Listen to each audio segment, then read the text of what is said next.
안녕하십니까. 나의 늙은 벗들이여, 올해로 꼭 100년의 세월을 이 땅에서 살아낸 여러분의 벗 김교수입니다. 한 세기라는 시간 참 길지요. 하지만 돌아보니 그저 새벽 안개처럼 찰나에 지나지 않더군요. 100년이라는 긴 강물을 건너오며 제가 깨달은 아주 서늘하고도 준엄한 진리가 하나 있습니다. 그것은 바로 우리 인생의 후반전, 특히 60대를 넘어서는 시기의 성패는 얼마나 가졌느냐가 아니라 얼마나 무서운 것을 품고 사느냐에 달려있다는 사실입니다. 지금 여러분의 거실을 한번 천천히 둘러보시겠습니까? 평생 자식 뒷바라지하고 남에게 해끼치지 않으며 소처럼 일만 해온 당신인데 왜 여전히 통장은 말라있고 몸은 여기저기 아픈 것일까요? 왜 가장 사랑해야 할 자식들과는 남보다 못한 사이가 되어 이 넓은 거실에 혼자 섬처럼 남겨진 것일까요? 이게 다 내 팔자래니 전생의 업이려니 그렇게 체념하며 살고 계시지는 않습니까? 하지만 여러분, 제가 오늘 꼭 드리고 싶은 충격적인 말씀이 있습니다. 그것은 당신의 잘못이 아닙니다. 당신의 운명이 원래 박복해서도 아닙니다. 다만 당신이 매일 숨쉬고 잠드는 그 집의 심장, 거실에 죽은 에너지를 내뿜는 물건들이 당신의 생기를 거머리처럼 빨아먹고 있기 때문입니다. 믿기 힘드시겠지만 이것은 단순한 정도의 문제가 아닙니다. 60세가 넘어서도 가난과 질병에서 벗어나지 못하는 사람들의 집에는 예외 없이 운명을 가로막는 장애물이 놓여 있습니다. 이 물건들이 거실을 차지하고 있는 한 아무리 열심히 살아도 재물운은 막히고 가족 간의 화목은 깨질 수밖에 없습니다. 혹시 여러분도 모르는 사이에 집안에 독을 퍼뜨리는 물건을 소중하게 모시고 있지는 않으신가요? 이 사실을 모른 채 70대, 80대를 맞이하는 것은 마치 구멍난 배를 타고 거친 바다로 나가는 것과 같습니다. 오늘 제가 말씀드릴 이 세 가지를 당장 치우지 않는다면 당신의 남은 인생은 아무리 노력해도 제자리를 맴도는 고통의 반복이 될 것입니다. 자, 이제 마음을 차분히 가라앉히고 제 목소리에 귀를 기울여 주십시오. 100년의 눈으로 바라본 당신을 가난하게 만드는 그 무서운 물건들의 정체를 하나씩 짚어보겠습니다.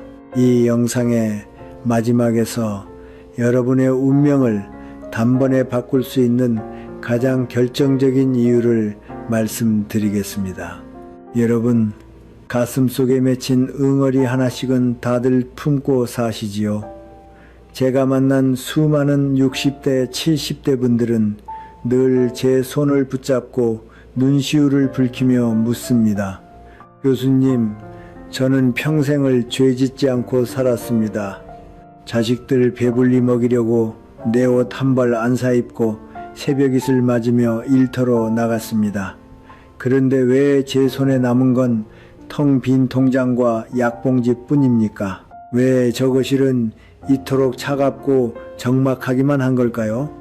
이런 경험 있으셨습니까? 남들은 은퇴하고 여행도 다니고 자식들 재롱 보며 산다는데 정작 나는 낡은 소파에 앉아 텔레비전 소리에 의지해 하루를 견디는 그 비참한 기분 말입니다. 우리는 참으로 지독한 세월을 건너왔습니다. 가난이 싫어서 내 자식만큼은 나처럼 살게 하지 않으려고 발바닥에 불이 나도록 뛰었습니다. 그런데 참 이상하지요. 몸이 부서져라 이랬는데도 노년의 고가는 채워지지 않고 오히려 자식들은 해준 게 뭐 있느냐며 서운한 소리만 내뱉습니다. 이것이 과연 당신의 노력이 부족해서 생긴 일일까요? 아니요, 절대 그렇지 않습니다. 당신은 그 누구보다 위대했고 성실했습니다. 하지만 문제는 채우는 법만 배웠지 비우는 법을 몰랐다는 데 있습니다. 60세가 넘었는데도 가난의 굴레를 벗어나지 못하고 있다면 그것은 당신의 운기가 지금 꽉 막혀 있다는 신호입니다. 사람에게 혈관이 있듯 집에도 기운이 흐르는 길이 있습니다.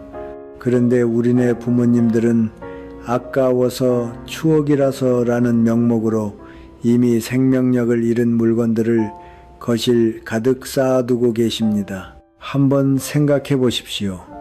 여러분의 거실에 놓인 그 낡고 오래된 물건들, 그것들이 정말 당신을 행복하게 합니까? 혹시 볼 때마다 마음이 무겁고 옛날에 고생스러웠던 기억만 떠오르게 하지는 않나요? 그 물건들이 내뿜는 탁한 기운이 거실의 맑은 공기를 짓누르고 여러분의 어깨를 무겁게 만들고 있는 것입니다. 이 물건들을 치우지 않으면 당신의 운명은 영원히 과거에 갇히게 됩니다.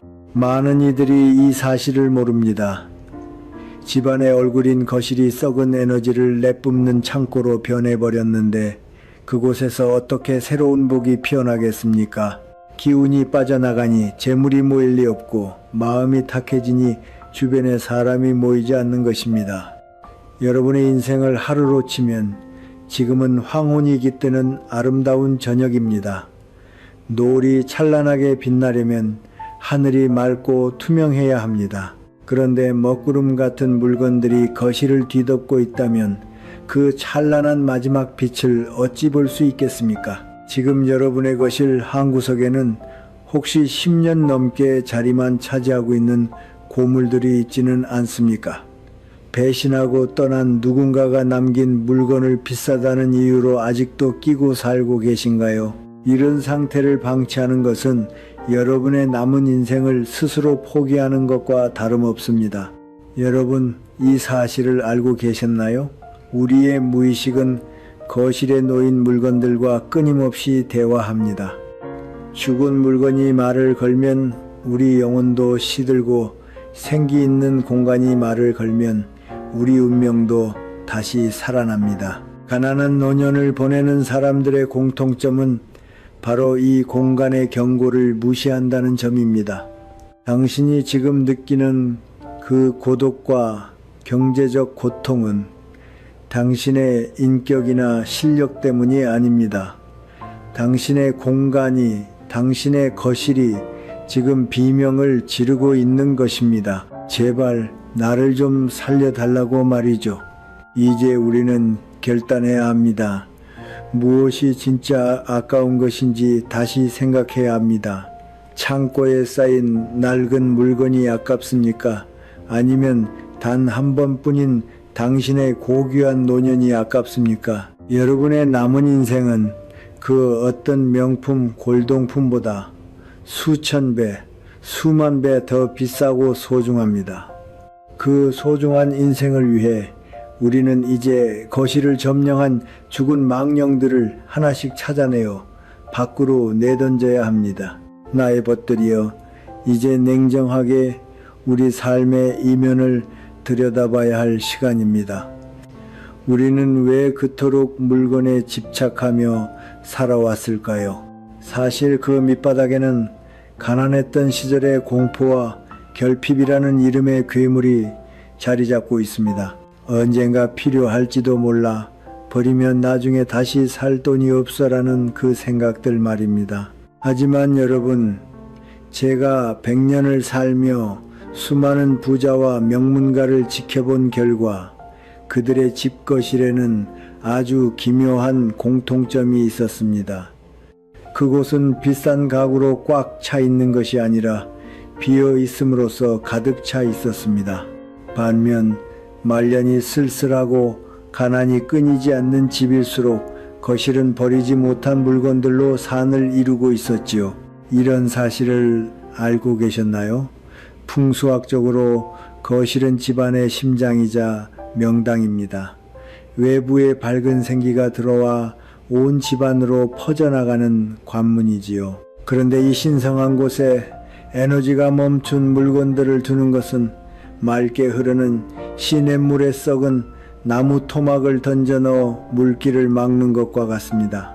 특히 제가 첫 번째로 경고하는 당장 버려야 할 것은 바로 원한과 비통함이 서린 기억의 파편들입니다. 제 오랜 친구 중 한 명은 젊은 시절 사업가로 크게 성공했지만 60이 넘어 이혼의 아픔을 겪었습니다. 어느 날 그의 집을 방문했을 때 저는 거실 장식장 정중앙에 놓인 깨진 화병을 보았습니다. 부부 싸움 중에 깨진 것을 그가 억지로 이어 붙여놓은 것이었죠.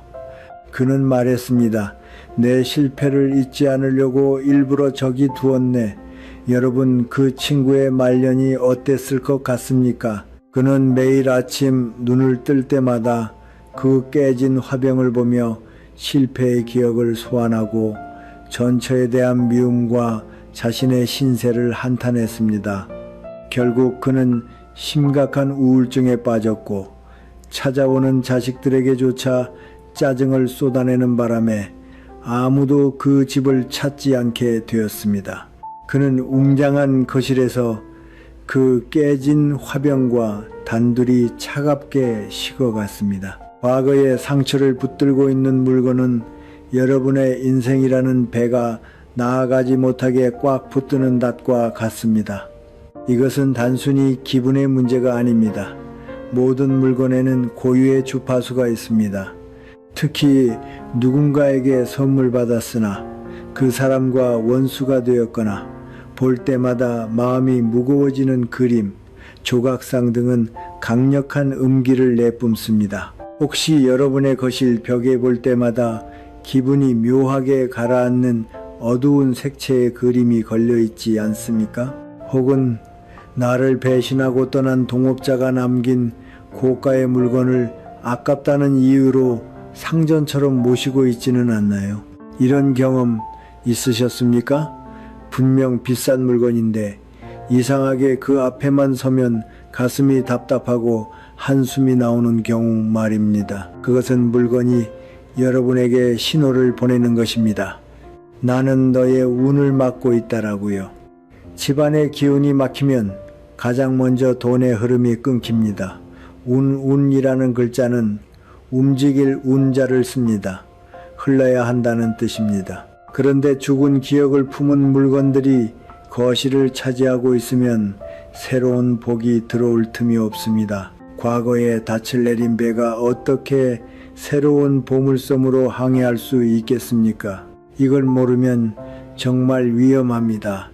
우리가 60세가 넘어서도 재물운이 따르지 않는 이유는 우리가 무능해서가 아니라 우리 스스로가 죽은 과거의 전시품들을 치우지 않고 그 속에 갇혀 살기 때문입니다. 여러분의 거실은 박물관이 아닙니다. 여러분은 큐레이터가 아니라 오늘을 살아가는 생명체여야 합니다. 지금 당장 여러분의 거실을 다시 보십시오. 추억이라는 핑계로 당신의 생기를 갉아먹는 흡혈귀 같은 물건이 있지는 않나요? 그것을 버리는 것은 과거에 대한 배신이 아닙니다. 여러분의 영혼을 보호하기 위한 거룩한 의식입니다.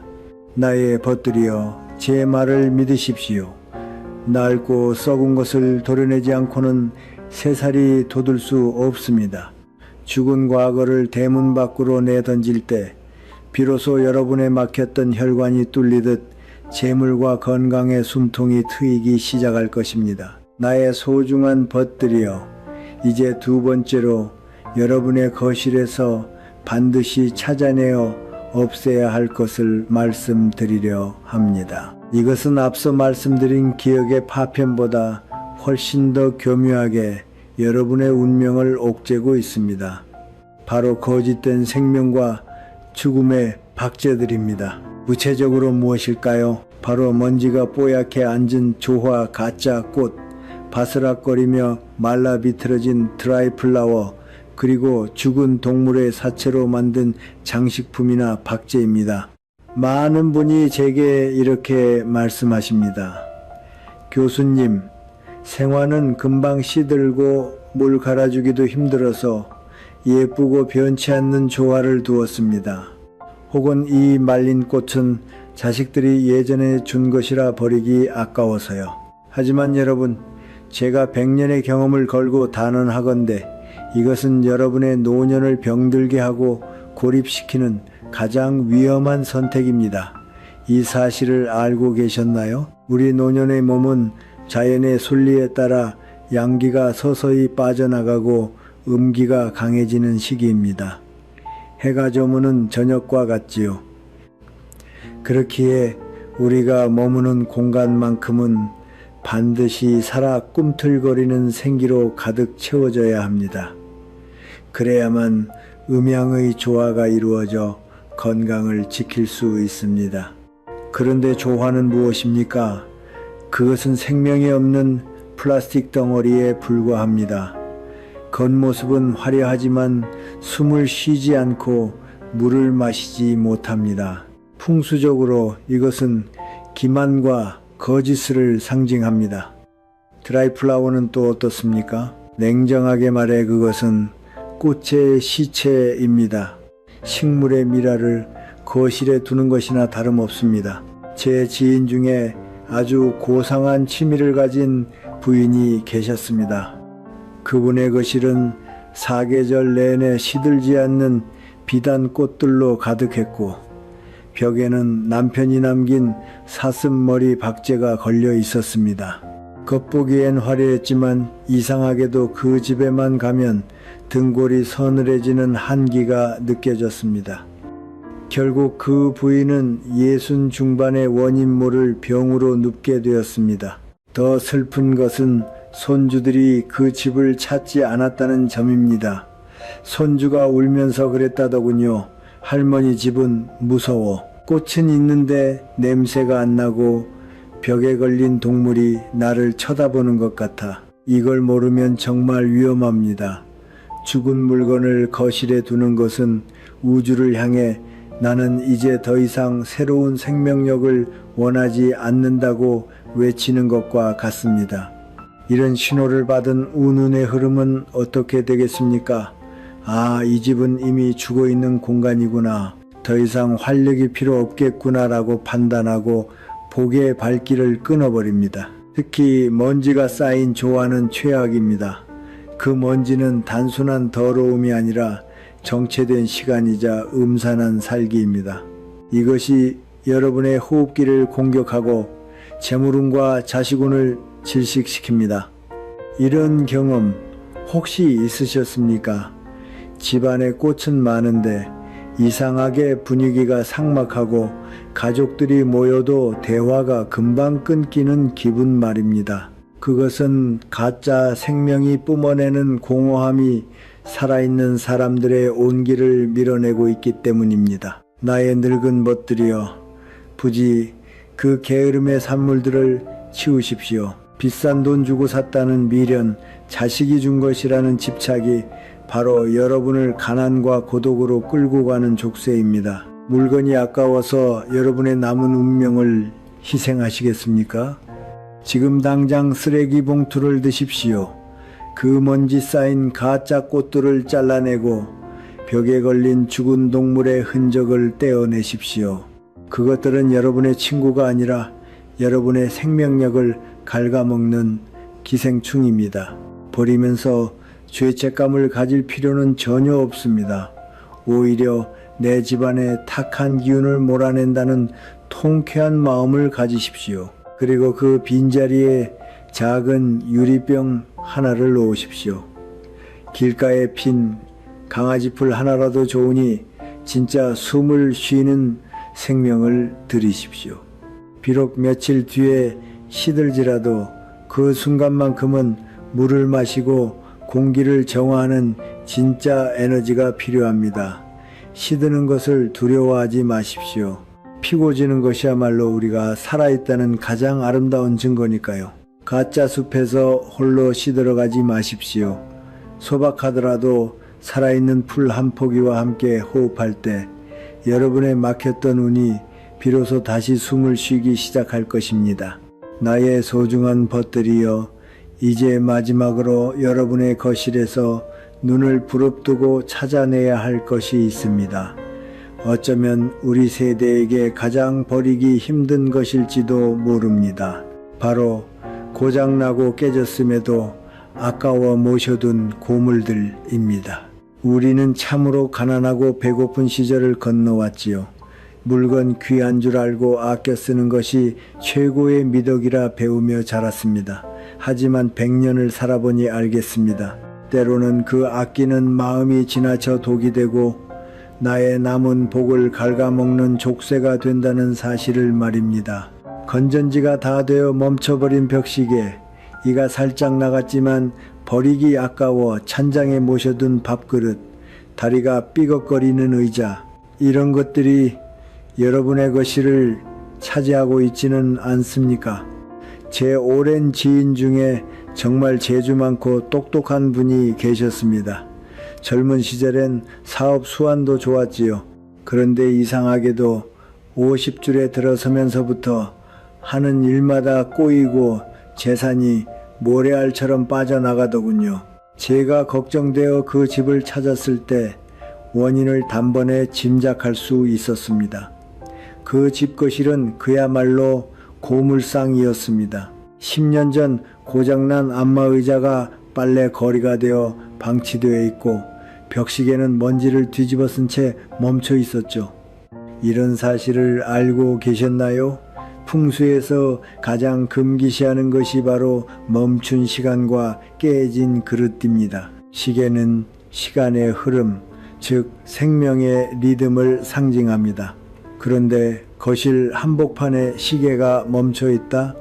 이것은 우주에게 내 인생의 시간은 여기서 멈췄소, 내 발전은 이제 끝이요 라고 선언하는 것과 같습니다. 흐르지 않는 시간은 곧 죽음입니다. 그러니 재물의 흐름도 건강의 흐름도 그 시계바늘처럼 뚝 끊기는 것입니다. 이가 나간 그릇은 또 어떻습니까? 예술인들이 깨진 그릇을 절대 쓰지 못하게 한 데는 깊은 뜻이 있습니다. 밥그릇은 곧 그 사람의 복그릇입니다. 이가 빠진 그릇에 밥을 먹는다는 것은 스스로 자신의 복을 깎아 먹는 행위이며 나 자신을 나는 깨진 그릇에나 밥을 먹어도 되는 하찮은 존재다라고 비하하는 무의식적인 학대입니다. 이걸 모르면 정말 위험합니다. 고장난 물건을 쌓아두는 행위는 여러분의 무의식에 결핍의 심리를 깊게 뿌리내리게 합니다. 나중에 필요할지도 몰라, 다시 살 돈이 없어 라는 마음의 밑바닥에는 공포가 깔려 있습니다. 미래에 내가 가난할 것이라는 두려운 말입니다. 여러분이 고장난 물건을 끌어안고 있는 한 여러분은 우주에게 계속해서 가난한 주파수를 쏘아 올리는 셈입니다. 그러면 우주는 정확하게 응답합니다. 그래, 네가 결핍을 사랑하니 계속해서 가난하고 고장난 상황을 보내주마. 이것이 바로 무서운 인과응보의 작용입니다. 이런 경험 있으셨습니까? 집안은 물건으로 가득 차 있는데 정작 내가 편히 쉴 공간은 없어서 마음이 늘 불안하고 초조했던 적 말입니다. 물건이 주인을 밀어내고 안방을 차지한 형국, 이것은 비극입니다. 나의 늙은 벗들이여, 제발 아깝다는 말을 입 밖으로 내지 마십시오. 그 쓰레기들에 치여 병들어가는 여러분의 남은 인생이 억만 배는 더 아깝고 소중합니다. 해결 방법은 결코 복잡하지 않습니다. 어떤 거창한 의식이 필요한 것도 아닙니다. 그저 한 가지 태도만 바꾸면 됩니다. 나를 이 세상에서 가장 귀한 손님으로 대접하겠다는 결심 말입니다. 지금 당장 일어나십시오. 멈춘 시계가 있다면 건전지를 갈아 끼우십시오. 그래도 안 가면 당장 떼어내십시오. 이가 나간 컵이 있다면 그동안 고마웠다고 인사하고 버리십시오. 비워야 채워집니다. 이것은 만고불변의 진리입니다. 고인 물을 퍼내야 새 물이 솟아나듯 낡고 병든 에너지를 몰아내야 그 빈자리에 건강과 재물 그리고 자식들의 웃음소리가 스며들 수 있습니다. 여러분의 거실에 여백을 선물하십시오. 그 여백이 바로 복이 들어오는 길목이 될 것입니다. 나의 소중한 벗들이여, 지금까지 제가 버리라고만 말씀드리니 마음이 참 허전하고 복잡하셨지요? 다 버리고 나면 이 넓은 거실에 나 혼자 무엇을 하며 지내나 하는 두려움이 밀려오셨을지도 모르겠습니다. 하지만 여기서 여러분의 인생을 뒤집을 가장 놀라운 통찰 하나를 말씀드리려 합니다. 우리가 물건을 버리지 못했던 진짜 이유, 그것은 외로움 때문이었습니다. 낡은 물건들이라도 곁에 있어야 내 삶이 꽉 차 있는 것 같고 적막한 공기를 가려줄 것 같았기 때문이지요. 그런데 여러분, 이 사실을 알고 계셨나요? 진정한 복부은 꽉 찬 공간이 아니라 텅 빈 정적 사이로 걸어 들어옵니다. 제가 100년을 살아보니 알겠습니다. 외로움과 고독은 전혀 다른 것입니다. 외로움은 남이 나를 찾지 않아 괴로워하는 비극이지만 고독은 내가 스스로 선택한 고귀한 자유입니다. 텅 빈 거실을 두려워하지 마십시오. 그 공간은 비어 있는 것이 아니라 비로소 여러분의 영혼이 숨 쉴 수 있는 여백으로 가득 차 있는 것입니다. 이것이 오늘 제가 드리는 반전의 핵심입니다. 물건이 사라진 그 자리에 비로소 나라는 존재가 보이기 시작합니다. 60세가 넘고 70세가 넘은 이 나이는 인생의 막다른 골목이 아닙니다. 타인의 시선, 세상의 소음, 자식 걱정이라는 무거운 짐을 다 내려놓고 오로지 나라는 우주와 마주할 수 있는 생애 가장 고요하고 아름다운 시간입니다. 많은 이들이 이 비어있음의 신비를 모릅니다. 그래서 가난할수록 더 채우려 하고 외로울수록 더 쌓아두려 합니다. 하지만 기억하십시오. 맑은 바람은 물건이 가득 찬 창고에는 들지 않습니다. 햇살은 잡동사니가 쌓인 구석까지 비추지 못합니다. 여러분이 과감하게 거실을 비워낼 때 그 빈 공간은 여러분의 남은 생을 채울 새로운 에너지, 즉 품격으로 채워지기 시작합니다. 이런 경험 있으셨습니까? 정말 큰 결심을 하고 집안을 싹 치운 날, 텅 빈 거실에 앉아 시원한 차 한 잔을 마실 때의 그 평온한 말입니다. 마치 가슴속에 꽉 막혀있던 체증이 쑥 내려가는 듯한 기분, 묵은 변비가 해결된 듯한 상쾌함, 그것이 바로 여러분의 운명이 다시 흐르기 시작했다는 증거입니다. 이걸 모르면 정말 위험합니다. 물건을 다 치우고 정막이 무서워 텔레비전을 더 크게 틀거나 자식에게 전화해 하소연하며 그 여백을 다시 소음으로 채우려 하지 마십시오. 그 정막은 무서운 것이 아니라 신성한 것입니다. 그 신성한 침묵 속에서 비로소 여러분의 내면이 말을 걸기 시작할 것입니다. 그동안 고생 많았다. 이제는 정말 너를 위해 살아도 된다 라고 말이죠. 나의 늙은 벗들이여, 이제 고독을 비참함이라 부르지 말고 고독한 황홀함이라 부르십시오.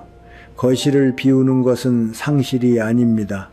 그것은 여러분의 인생이라는 무대 위에서 주연 배우인 당신을 가리고 있던 지저분한 소품들을 치우는 일입니다. 비워낸 자리에 흐르는 그 고요한 평화야말로 세상 그 어떤 명품 가구보다 당신의 노년을 화려하게 만들어줄 가장 귀한 선물입니다.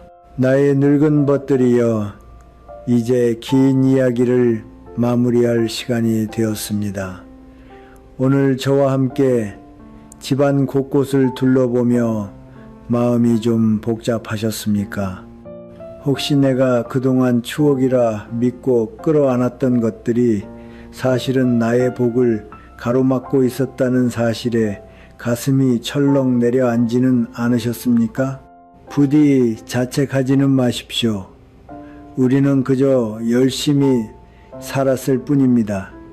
그 가난하고 배고픈 세월을 버티느라 정이 많아서 아까워서 참아버리지 못했을 뿐입니다. 하지만 이제 우리는 압니다. 100년을 살아온 이 늙은이의 눈에 비친 진실을 말입니다. 노년의 품격은 더 많이 채우는 것이 아니라 과감하게 비워내고 맑아지는 것에서 시작된다는 사실을요. 마지막으로 제가 꼭 당부드리고 싶은 한 가지가 있습니다. 부디 혼자 있다고 해서 자신을 함부로 대하지 마십시오. 늙은이가 혼자 밥 먹는데 대충 물에 말아 먹지 뭐. 나갈 데도 없는데 무릎 나온 바지나 입지 뭐. 제발 이러지 마십시오. 이것이야말로 스스로 자신의 운명을 바닥으로 내동댕이 치는 가장 가슴 아픈 짓입니다. 이런 질문을 스스로에게 던져보셨습니까? 나는 오늘 나 자신을 어떻게 대접했는가? 아무도 보는 사람이 없더라도 여러분 자신을 이 세상에서 가장 귀한 손님처럼 대접하십시오. 혼자 드시는 밥상이라도 찬장에서 가장 좋은 그릇을 꺼내어 정갈하게 담으십시오. 귀한 손님이 올 때 쓰려고 아껴두었던 그 찻잔, 오늘 당장 꺼내어 여러분 자신을 위해 차를 따르십시오. 이 세상에 여러분보다 더 귀한 손님은 없습니다. 내가 나를 귀하게 여겨야 집안의 기운도 나를 주인으로 섬기고 따릅니다. 스스로에게 존경심을 가질 때 비로소 만년의 기품이 완성되고 밖으로 나갔던 복도 제 발로 찾아 들어오는 법입니다. 이제 이 영상이 끝나면 천천히 자리에서 일어나 거실로 나가 보십시오. 그리고 새로운 눈으로 주변을 둘러보십시오. 이미 수명을 다한 물건, 나를 슬프게 하는 물건, 고장난 물건이 보이거든 용기 내어 작별을 구하십시오. 그것은 버리는 것이 아니라 여러분의 남은 생을 위해 공간을 내어주는 숭고한 의식입니다. 비우고 닦고 자신을 사랑하십시오. 여러분의 마음이 짐 가방으로 가득 찬 창고가 아니라 바람이 통하고 햇살이 드는 맑은 정자가 되기를 바랍니다. 마음이 편안하면 그곳이 바로 극락입니다. 오늘 밤만큼은 지난날의 후회와 자식 걱정은 저 문 밖에 내놓고 갓난아이처럼 평온하게 잠드십시오. 여러분의 남은 날들이 쓰레기 더미가 아닌 아름다운 꽃밭이 되기를 100년의 세월을 건너온 제가 온 마음을 다해 기도하겠습니다. 시청해 주셔서 감사합니다. 다음 영상에서 다시 만나겠습니다.